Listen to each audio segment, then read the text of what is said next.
नमस्कार, next nine news देख रहे हैं आप और आपके साथ मैं हूं दिनेश कुमार। राजस्थान में एक नया सियासी घमासान आगामी दिनों में देखने को मिल सकता है। जी हां, जिस तरीके से पूर्व सीएम अशोक गहलोत की मुलाकात राजभवन में राजस्थान के राज्यपाल कलराज मिश्र से हुई, उसके बाद कहीं ना कहीं यही लगाया जा रहा है कयास कि आने वाले दिनों में क्या वसुंधरा राजे सिंधिया के साथ मिलकर अशोक गहलोत राजस्थान में कोई नया खेल करने वाले हैं।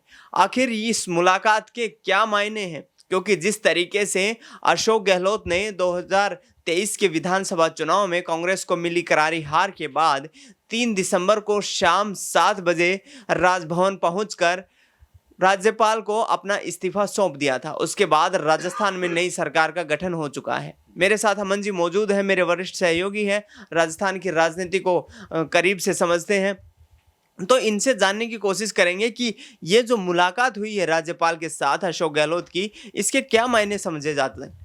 देखिए, बिल्कुल दिनेश जी, और जिस तरह से हम देख रहे हैं राजस्थान को लेकर पहले से ही हो हल्ला मचा हुआ था, क्योंकि जो महारानी हैं उनको दरकिनार करना बीजेपी के लिए एक ऐसा मेरे ख्याल से सबसे बड़ा टास्क था जिसको राजनाथ सिंह ने हैंडल किया। हालांकि वो कुछ बोली नहीं, खामोश रही, लेकिन ये ज़रूर कहा जाएगा दिनेश कि उनकी नाराज़गी लगातार जाहिर रही। और जिस तरह से मुख्यमंत्री का नाम पर्ची में से पढ़ना हो या फिर जो शपथ ग्रहण समारोह में देर से पहुँचना हो, उनकी जो अंदाज़ है वो ये बयां कर रहा है कि बहुत ज़्यादा खुशबू नहीं है। ऐसे में और इसके अलावा ये भी देखा गया कि दिनेश की जिस तरह से अशोक गहलोत के साथ में वो काफ़ी हंसती मुस्कुराती हुई नजर आई, उनके बंगले भी आसपास हो गए हैं। तो ये जो मुलाकात है और ये जो सियासी मायने हैं, कुछ भी चीज़ बिना वजह नहीं होती, हर एक के पीछे कोई ना कोई राजनीति होती है। और जिस तरह से अशोक गहलोत का मिलना राज्यपाल से और ये संदेश देना कि क्या कुछ उथल पुथल मचने वाली है। और देखिए, एक बात ये दिनेश हमें समझनी पड़ेगी कि एक चीज़ में और भी है कि 2-2.5 हफ्ते हो गए परिणाम आए हुए, लेकिन अभी तक भी मंत्रिमंडल का गठन बीजेपी की सरकार नहीं कर पाई, जो कि अपने आप में चुनौती है। क्योंकि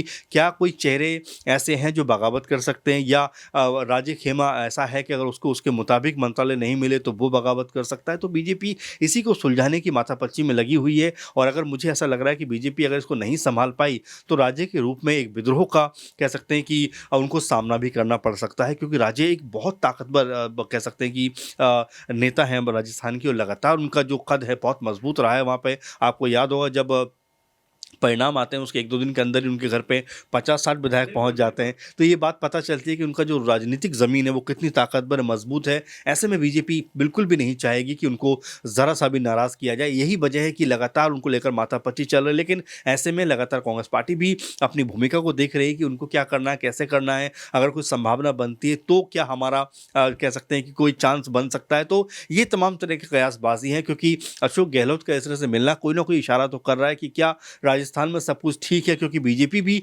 खुलकर अपना मुंह इस मुद्दे पे नहीं खोल पा रही है। बिल्कुल, और जिस तरीके से 2020 में जब सचिन पायलट के खेमे ने अशोक गहलोत और उनकी सरकार के साथ बगावती रुख अपनाया था, तो अशोक गहलोत ने खुलकर ये बातें कही थी कि वसुंधरा राजे सिंधिया ने मेरी सरकार को बचाया है और हमारे राजस्थान में कम से कम ये परंपरा नहीं है कि लोकतांत्रिक तरीके से चुनी हुई सरकार को गिराया जाए। लेकिन अब जिस तरीके से राज्यपाल के साथ मुलाकात हुई है, उधर महारानी के रूप में प्रसिद्ध और राजस्थान में 2 बार की मुख्यमंत्री रह चुकी वसुंधरा राजे सिंधिया भी हाईकमान से नाराज बताई जा रही हैं। सूत्रों का कहना है कि उनके ऊपर हाईकमान की तरफ से 2024 के लोकसभा चुनाव के मद्देनजर दबाव बनाया जा रहा है। तो क्या इस दबाव को सहन कर पाएंगी, या फिर अपनी पार्टी से मुख्यमंत्री का पद जो उनसे छीना गया है उसको त्यागने का कष्ट इतना हो रहा है उनको कि आगे आने वाले जो 2024 के चुनाव हैं उस सब्र का बांध उससे पहले ही टूट जाएगा। बिल्कुल, और दिनेश जी, एक बात सही बात आपने 2024 का जिक्र किया। अगर बीजेपी ने उनको नाराज़ किया या बीजेपी से वो नाराज़ हुई,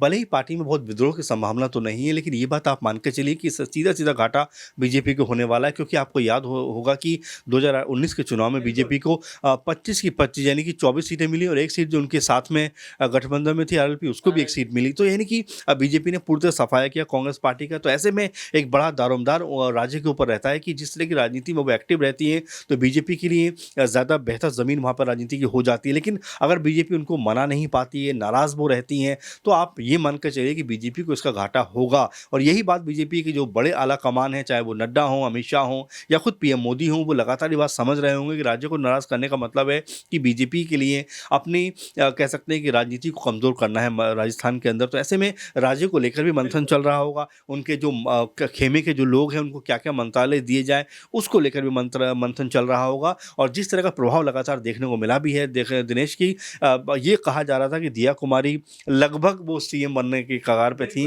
लेकिन ये राज्य की ही ताकत थी कि उनको सीएम नहीं बनने दिया। तो ऐसे में उनकी ताकत का बारंबार एहसास हुआ है। अब बीजेपी को ये तय करना है कैसे और किस तरह से वो क्या जो है राज्य का कोई काट ढूँढती हैं, क्योंकि राजस्थान में लगातार उनका जो वर्चस्व है उसको खारिज करना बीजेपी के लिए इतना आसान नहीं है, उसको दरकिनार करना उतना आसान नहीं है। और यही बात है कि अब तक भी माथापच्ची का दौर चल रहा है मंत्रिमंडल को लेकर, कोई पुख्ता तौर पे कह सकते हैं कोई अंतिम मोहर नहीं लगी है। बिल्कुल। और जिस तरीके से शिवराज सिंह चौहान जो कि मध्य प्रदेश के पूर्व मुख्यमंत्री रह चुके हैं, उनको दिल्ली हाईकमान ने तलब किया है। तलब करने के साथ साथ कहीं ना कहीं अब कयास ये लगाए जा रहे हैं कि उनको राष्ट्रीय उपाध्यक्ष बनाया जा सकता है।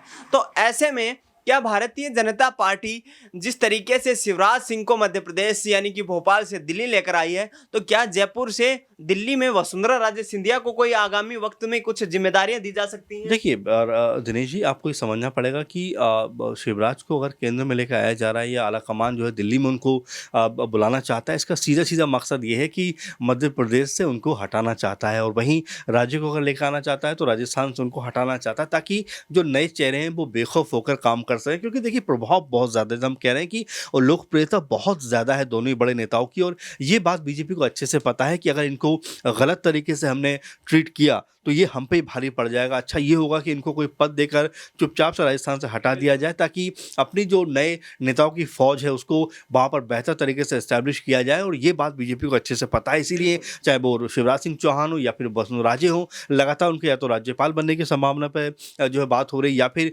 केंद्र में कोई जिम्मेदारी देने पर बात हो रही है। तो यही बात वजह है, यही बात है कि इन दोनों नेताओं के लिए बीजेपी कोई प्लान ऐसा कर रही है कि इनको उस राज्यों से हटाया जाए, ताकि वहाँ पर वो अपने अनुसार वो कह सकते हैं कि कार्य कर सके। क्योंकि देखिए इसी नाते उनको वहाँ से हटाया गया ताकि बीजेपी जो आला कमान है वो अपने तरीके से इन दोनों राज्यों में काम कर सके। अगर ये नहीं होता है तो राज्य के लिए, राज्य और शिवराज उनके लिए चुनौती बन सकते हैं। अमन जी, एक आखिरी सवाल लेना चाहूंगा कि जिस तरीके से वसुंधरा राजे सिंधिया लगातार राजस्थान में नाराज दिखाई दे रही, हाईकमान का जो फैसला है उसके बाद से उनकी जो एक तरीके से चेहरे के हाव भाव थे, इमोशंस थे, उनसे भी कहीं ना कहीं ये प्रतीत हो रहा था कि हाईकमान का जो फैसला है उससे खुश नहीं है, चाहे फिर वो डिप्टी सीएम को लेकर हो चाहे मुख्यमंत्री को लेकर।